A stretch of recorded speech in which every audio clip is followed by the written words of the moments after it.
Thanks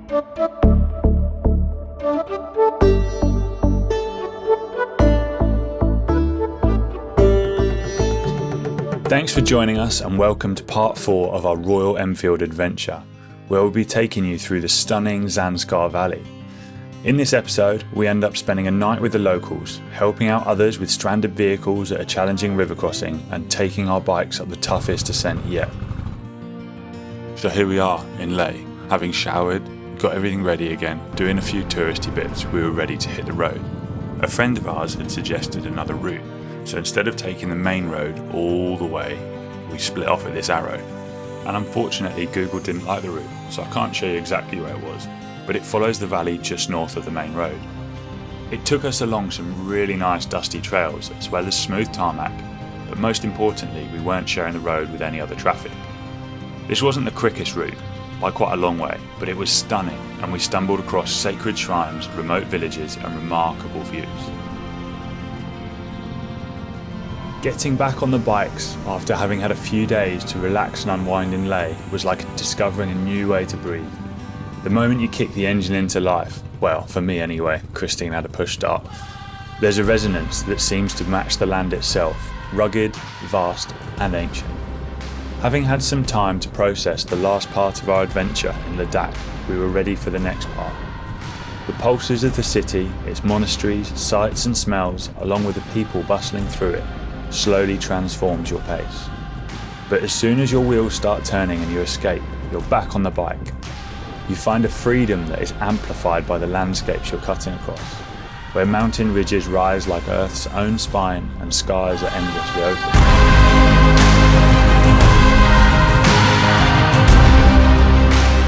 Passing through the valleys, a lone rider in a land that has been sculpted by solitude itself.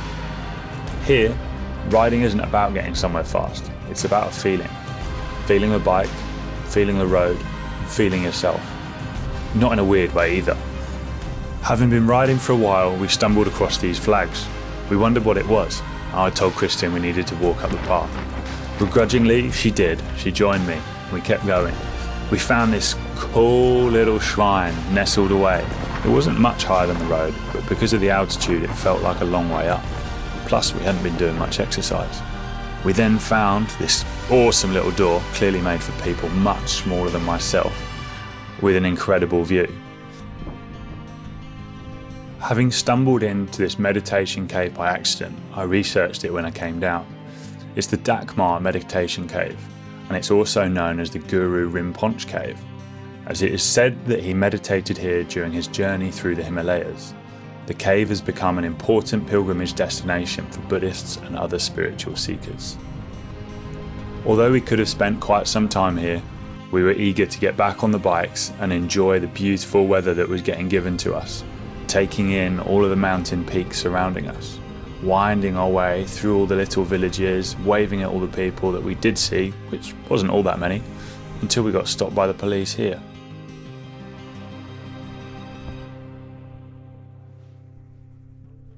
After keeping us there for an hour and a half, time was getting on. We needed to find somewhere to sleep for the night, and also get some food. While we stopped for food, we asked the locals if they knew of anywhere. They were all paid for sites and we wanted to camp out. So as we rode past a building site, I asked if we could use their little car garage. They said yeah, and that did for the night. Day 2 was upon us and we set off. As we wound our way down the river, there was a lot more green tree life. It was beautiful. Again, the weather was on our side and we just cruised along, taking in these epic landscapes.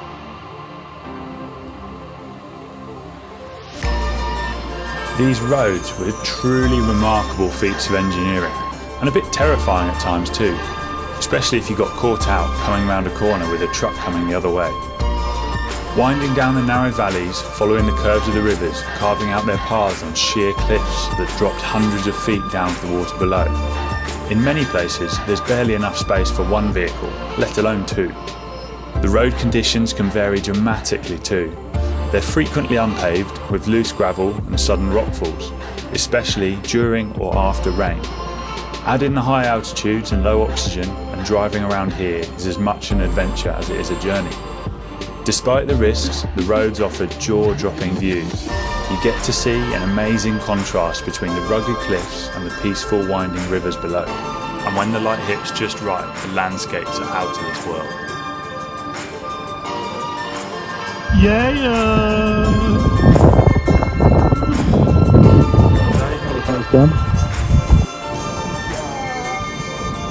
We made it up to the top of the Hambuting La, and on the way down we decided to have an engine off race, which I kind of sucked at, to be honest. No, he doesn't stand a chance. See him back there? We're fatter than he is. We found ourselves soon approaching the city of Kargil, where we knew our bikes needed a bit of TLC. We found some mechanics that did a full service and fixed my back brake, all costing us $5. With our bikes ready to go, our tummies full, we set off up the luscious Suru Valley. The trees encroaching on either side of the road, and way more people than we'd experienced recently.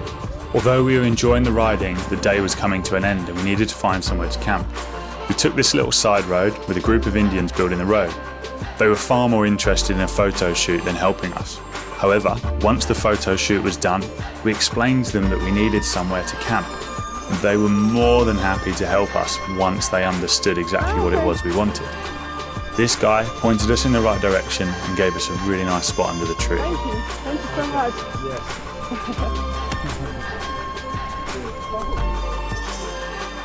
It was a truly idyllic spot, enjoying the luscious green grass, the sound of the river and the incredible views of the mountains surrounding us. And in true Indian fashion, we weren't left to relax for very long.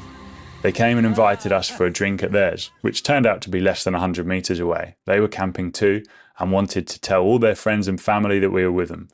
We could only communicate through hand gestures, but we had a fantastic evening before we set off for day number 3.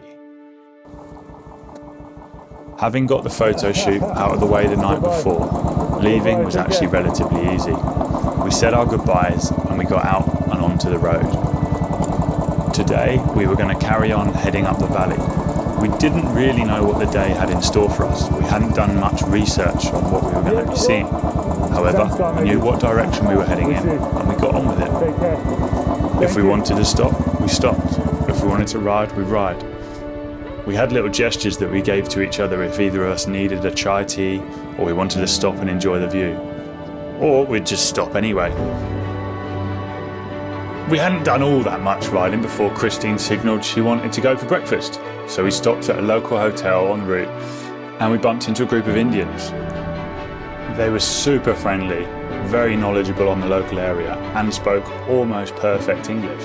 We picked their brains, they soon got fed up of us and we decided to get back on the road, spreading our happy spirit as we went. Seeing all these kids dressed up in their school uniforms out enjoying themselves was amazing. We were lucky enough to have quite a lot of interactions with the local people as we wound our way up the Suru Valley. The people here live in one of the most remote and challenging locations in the world, where winter isolates them for months on end and the rugged landscape shapes their lives. Yet they exude a happiness that seems untouched by the fast-paced worries that trouble so much of the world. Their lives are simple by necessity, with a rhythm attuned to nature, the seasons and community around them. Children have grown up surrounded by towering mountains and endless skies, learning early to rely on each other and respect the world that sustains them. Joy isn't complicated. It's found in the warmth of shared meals, in laughter that echoes around, in celebrations of simple milestones, and in a deep-rooted sense of belonging. People here have few material possessions, but they're wealthy in connections to family, to their culture, and to the land that holds them. Their contentment feels almost like wisdom, a reminder that perhaps true happiness comes not from having more, but from needing less. I think there's a lot of people, myself included, who need to learn from lessons like these.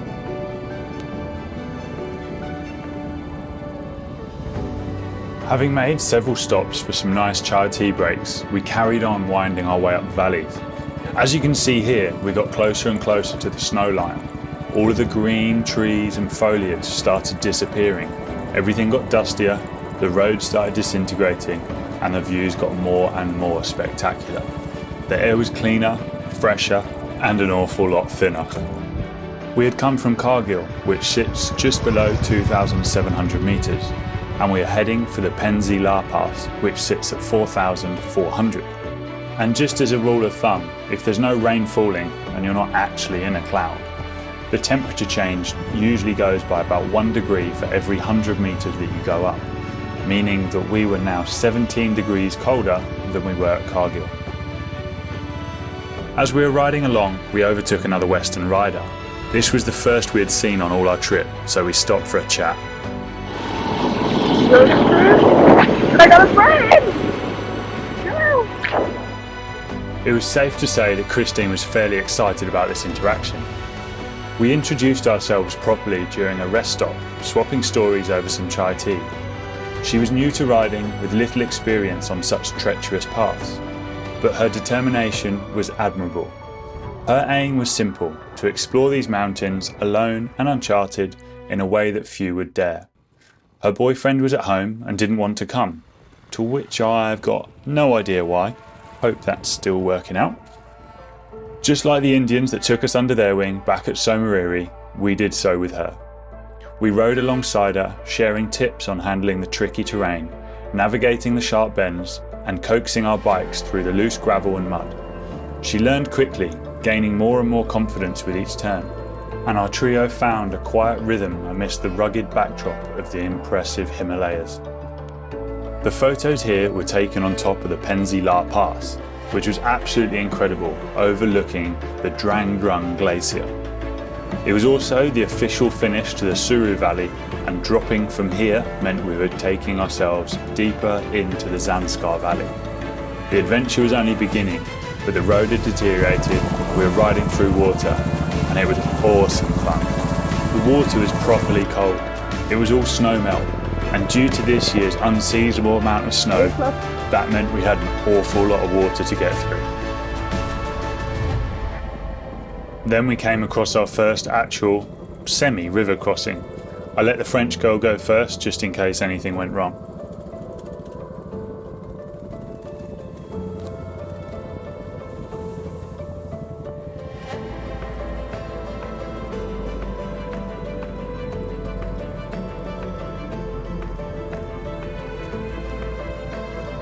As you can see, she didn't struggle with the river crossing itself, however she did end up on some uneven terrain the other side.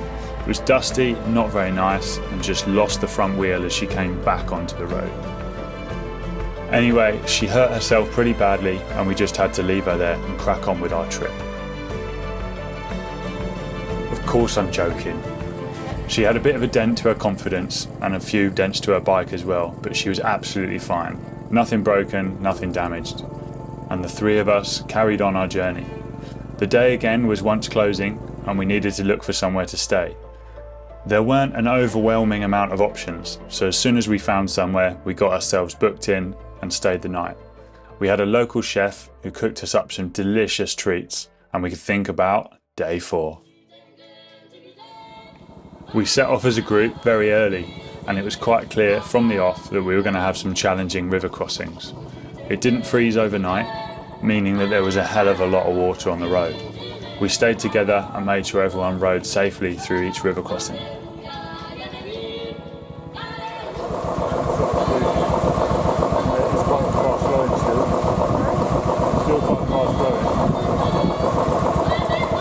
It wasn't long before we were greeted with a pretty challenging river crossing. Although it had been an idea to go in first and just check the depth, I just wanted to send it and see what happens. It was clear that there was a road there, so I knew it was going to go, and worst case I could have pushed the bike out. Luckily it went quite nicely, and then it was a case of getting the two girls through.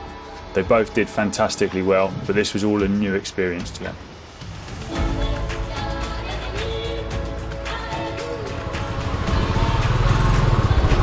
No, this looks way worse, Cameron.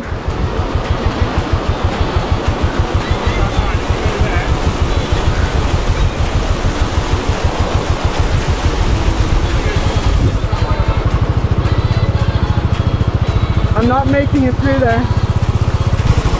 I guess I just have to try.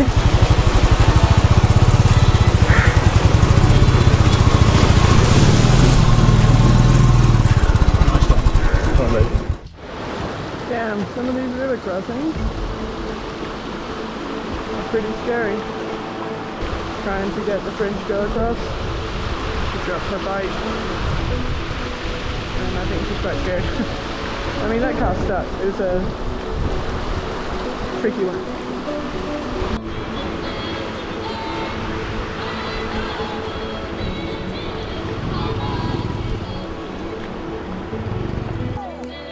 So chaos is getting bigger.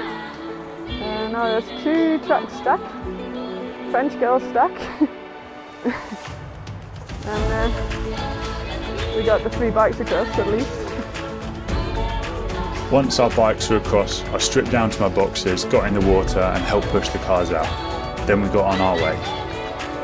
Christine even stopped to try and get us some more luck for the rest of the trip. There is a bell. 1, 2, 3. Back on the bike. And now it's just back to being stunning. We went off the main road and the road quality is actually better. Nice. French girl has left us and continued to paddle on her own. Not gonna lie, we're a little nervous for her, but hopefully we see her there later. Oh, so pretty. Now we're heading up to the Khai Monastery. Hopefully, if I can do directions. Heading up to the monastery up on the mountain there. Perfect spot to see it from. Woo!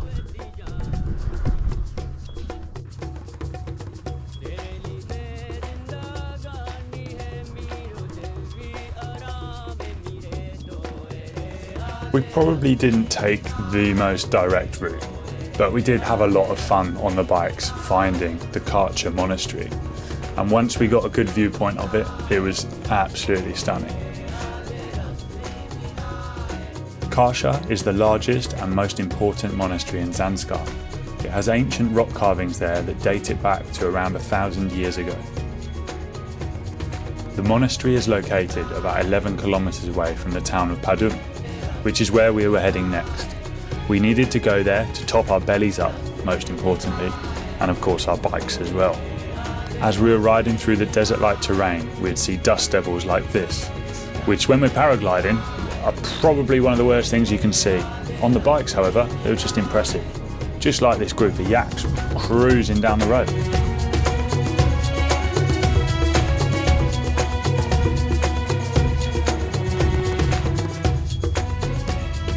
As you make your way through India, there's lots of people working on the roads, which is the only way they can get them as impressive as they are in all these remote locations. All these people need a place to live, and you pass camps like these, where there's a massive feel of community. Everyone's incredibly friendly, giving you smiles and waves as you ride on past. It truly is a magical place.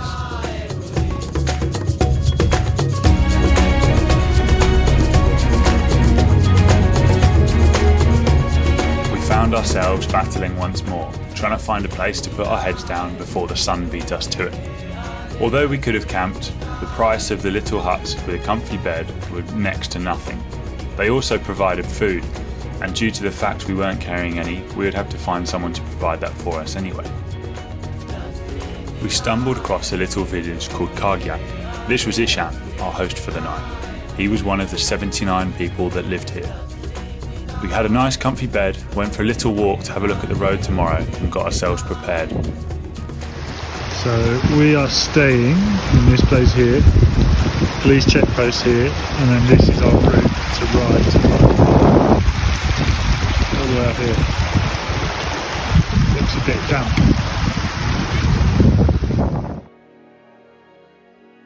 As soon as the sun dropped, so did the temperature. We did a little bit of maintenance on the bikes and got our heads down.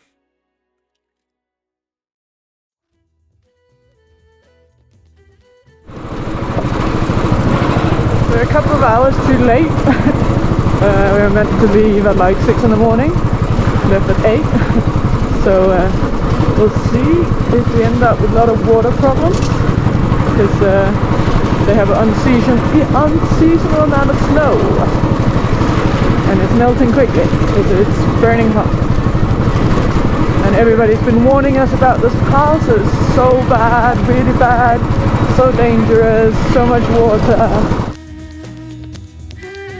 As we rode out of town, a little later than planned, the majestic peak of Gombok Rangan towered above us, making for a very dramatic backdrop as we rode. However, it wasn't long before we figured out that all the warnings that were given to us were no exaggeration.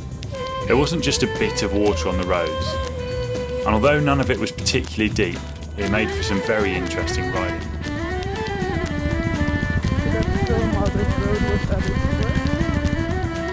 Off-road motorbiking in muddy, wet conditions is as much a mental battle as a physical one.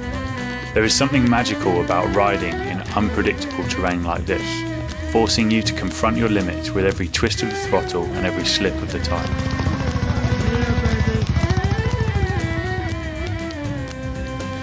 You are doing so well. Come on.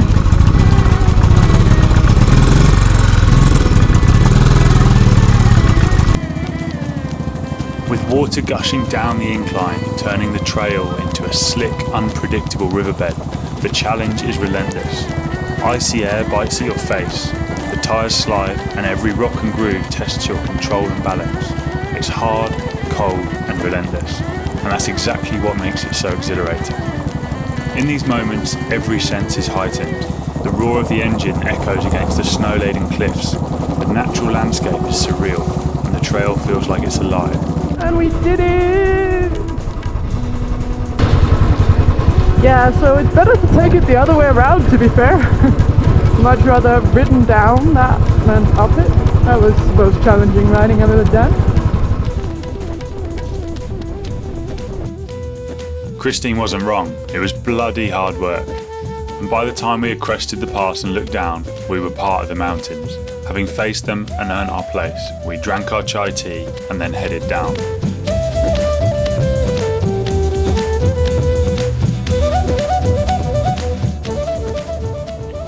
We made our way back down the Shinku Pass into the town of Darcha.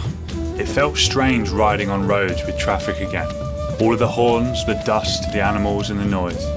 We hadn't truly appreciated just how lucky we were to have been riding on our own for so long. We made our way down the luscious valley towards Tandy, where we had arranged to meet up with a friend of ours who was guiding a motorbike trip at the time. Unfortunately, our paths didn't cross for too long as they were heading the opposite direction. However, it's always nice to catch up over some dinner and a nice dip in the river. The mechanic then took to Christine's bike with precise tools. We said goodbye, wished them well on their trip, and we headed down the valley as far as we could go, until we hit a police stop at the village of Kalk, which was good timing because the sun was almost down. We slept there and got ready for the next part of our adventure. Oh, how's it going? I'm greasy. How's your day been? Great. Except for fighting some rocks.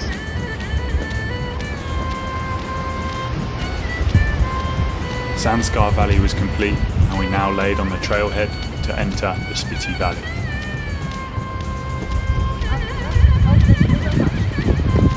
As we sat there drinking our chai tea, watching the colours change as the sun dipped below the horizon, we reminisced over the best parts of the adventure, looking forward to the ones that follow.